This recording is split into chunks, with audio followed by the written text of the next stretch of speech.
रिया और अर्जुन की शादी को अभी सिर्फ 3 दिन हुए थे। दोनों बहुत खुश थे।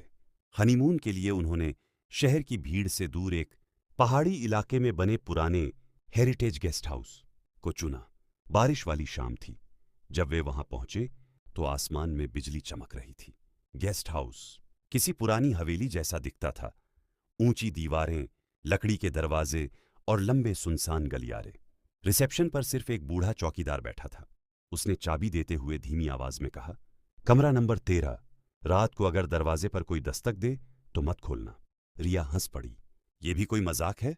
लेकिन चौकीदार का चेहरा बिल्कुल गंभीर था। रात के लगभग 12 बजे होंगे।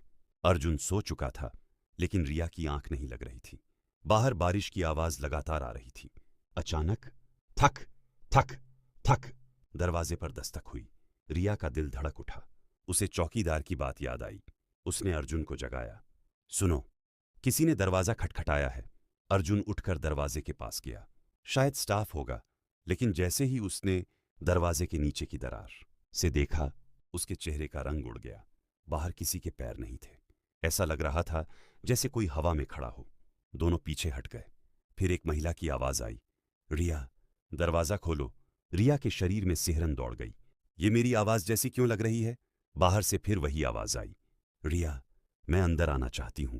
अब आवाज बिल्कुल रिया जैसी थी, जैसे दरवाजे के उस पार उसकी ही कोई दूसरी परछाई खड़ी हो। अर्जुन ने खिड़की से बाहर झांकने की कोशिश की।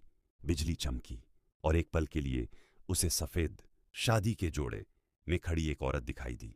उसका चेहरा घूंघट से ढका था, लेकिन अगले ही पल वह गायब हो गई। कमरे की लाइट अचानक बंद हो गई। पूरा कमरा अंधेरे में डूब गया। रिया ने मोबाइल की टॉर्च जलाई। टॉर्च की रोशनी जैसे ही कमरे के कोने में गई, वहां कोई खड़ा था। एक दुल्हन, लाल जोड़ा, झुका हुआ सिर और उसके हाथ में पुराना शादी का फोटो। फोटो में वही कमरा था और उसी कमरे में एक दूल्हा दुल्हन खड़े थे, लेकिन दूल्हे का चेहरा काला पड़ा हुआ था और दुल्हन का चेहरा बिल्कुल रिया जैसा। रिया चीख पड़ी। टॉर्च झपकी।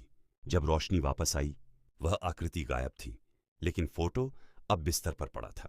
पीछे लिखा था, हर नई दुल्हन मेरी जगह लेती है। तभी दरवाजा अपने आप खुल गया। गलियारे में गहरा अंधेरा था। दूर खड़ी वही दुल्हन धीरे धीरे उनकी ओर बढ़ने लगी। उसके कदमों की आवाज नहीं आ रही थी, बस उसके घूंघट के नीचे से फुसफुसाहट सुनाई दे रही थी। मुझे मेरा दूल्हा वापस चाहिए। अर्जुन ने रिया का हाथ पकड़ा और दोनों भागते हुए नीचे पहुंचे। चौकीदार पहले से वहां खड़ा था, जैसे उसे सब पता हो। उसने कांपती आवाज में कहा, 50 साल पहले इसी कमरे में शादी के बाद एक दुल्हन की मौत।